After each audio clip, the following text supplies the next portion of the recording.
તો નમસ્કાર દર્શક મિત્રો, દેશ દુનિયા અને ગુજરાતના તાજા મહત્વના અને માહિતીલક્ષી સમાચારમાં આપનું સ્વાગત છે। દર્શક મિત્રો, દેશ અને વિદેશમાં ઘટતી અવનવી ઘટનાઓની માહિતી તેમજ રાજનીતિને લગતા અને ખાસ કરીને ખેડૂત મિત્રોને લગતા સમાચારની અપડેટ સૌથી પહેલા મેળવવા માટે અમારી ટ્રેન્ડિંગ ગુજરાત યુટ્યુબ ચેનલને અત્યારે સબસ્ક્રાઇબ કરી લેજો અને બાજુમાં આપેલા ઘંટડીના નિશાનને પણ દબાવી દેજો, જેથી અમારા અવનવા વિડીયોની અપડેટ સૌથી પહેલાં તમારા મોબાઈલમાં મળી જાય। દર્શક મિત્રો, સૌપ્રથમ રાજકારણને લગતા સમાચાર ઉપર એક નજર કરીએ તો ફરી એકવાર ગુજરાતના રાજકારણને ગરમાવો જોવા મળ્યો છે। ગુજરાતના રાજકારણને શર્મસાર કરે તેવી ઘટના ફરી એકવાર સામે આવી છે। જી હા દર્શક મિત્રો, જૂનાગઢમાં ફરી એકવાર જામનગરવાળી જોવા મળી છે, એટલે કે ગોપાલ ઇટાલિયા ઉપર ફરી એકવાર જૂતું ફેંકવાનો પ્રયાસ કરવામાં આવ્યો છે। તો શું છે સમગ્ર ઘટના, તેની વિગતવાર માહિતી મેળવીએ। મિત્રો, આમ આદમી પાર્ટીના ધારાસભ્ય ગોપાલ ઇટાલિયા ઉપર ફરી એકવાર જૂતું ફેંકવાનો પ્રયાસ કરવામાં આવ્યો છે। આ ઘટનાને ખૂબ જ નિંદનીય ઘટના ગણી શકાય। માળિયા હાટીનાના ગઢુમાં હતી ખેડૂત સભા દરમિયાન આ ઘટના બની હોવાની સામે આવી છે। જોકે આ મામલે તેમના ઉપર જૂતું ફેંકાય તે પહેલાં જ શખ્સને પકડી લેવાયો। કાર્યકરોએ શખ્સને ઝડપી પોલીસને સોંપ્યો છે।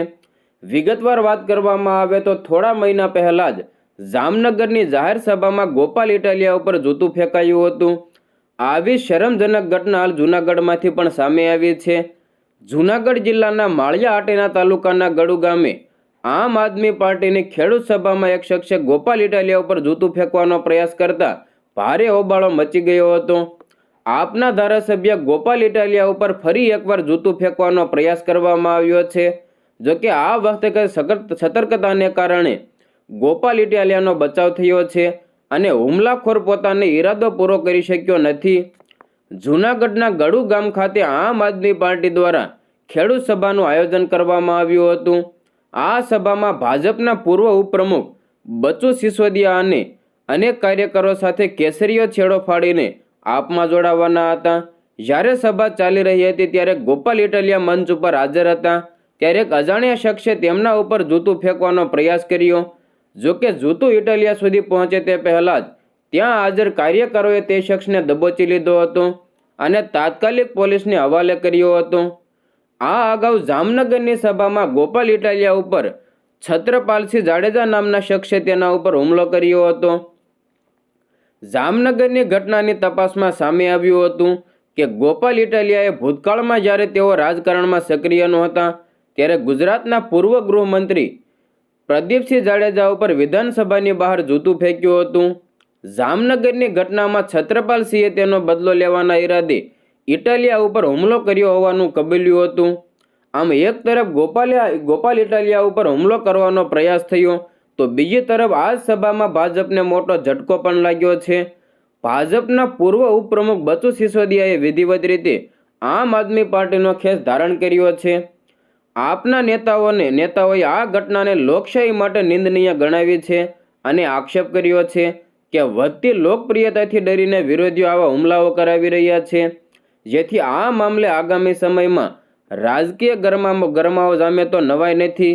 ત્યારબાદ આ હુમલાને લઈને ગોપાલ ઇટાલિયા ઉપર હુમલાને લઈને આપના નેતા પિયુષ પરમારનો ગંભીર આક્ષેપ પણ સામે આવ્યો છે।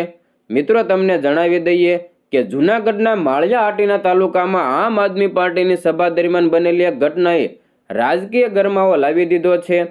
આપના નેતા પિયુષ પરમારે ગંભીર આક્ષેપ કરતા કહ્યું કે પક્ષના પ્રદેશ નેતા ગોપાલ ઇટાલિયા ઉપર જીવલેણ હુમલો કરવાનો પ્રયાસ કરવામાં આવ્યો હતો। તમને જણાવી દઈએ કે પિયુષ પરમારે જણાવ્યું કે સભા દરમિયાન શબીર મીર નામનો શખ્સે સભામાં જૂતું ફેંકવાની ઘટનામાં સંડોવાયેલો હતો અને તેની પાસે ઘાતક છરી પણ મળી આવી હતી। પિયુષ પરમાર દ્વારા એવો પણ આક્ષેપ કરવામાં આવ્યો કે આરોપી શબીર મીર ગોપાલ ઇટાલિયાને જાનથી મારી નાખવાના ઈરાદે સભામાં આવ્યો હતો। આ ગંભીર ઘટના બાદ જ્યારે પિયુષ પરમાર અને અન્ય કાર્યકરો માળિયા હાટીના પોલીસ સ્ટેશનમાં ફરિયાદ નોંધાવવા પહોંચ્યા ત્યારે પોલીસના વલણથી તેઓ આશ્ચર્યચકિત થઈ ગયા હતા। પોલીસ દ્વારા તેમને જણાવવામાં આવ્યું કે ગઈકાલથી સ્ટેશન ડાયરીમાં આ ઘટના અંગે કોઈ નોંધ કરવામાં નથી આવી। હાલ આ સમગ્ર મામલે પોલીસ તપાસ આગળ વધારશે કે કેમ અને આક્ષેપોની સત્યતા શું છે તે જોવું હવે મહત્વપૂર્ણ રહેશે. દર્શક મિત્રો, ગોપાલ ઇટાલિયા ઉપર જૂતું ફેંકવાની ઘટનાને લઈને તમારો શું મંતવ્ય છે? શું એ યુવક દ્વારા કરવામાં આવ્યું કૃત્ય તે સાચું કે ખોટું છે? તમારા મતે તમારો મંતવ્ય શું છે? શું તમે ગોપાલ ઇટાલિયાના સપોર્ટમાં કે ગોપાલ ઇટાલિયાના વિરોધમાં છો? તે કોમેન્ટ બોક્સમાં તમારો મંતવ્ય જરૂર જણાવજો.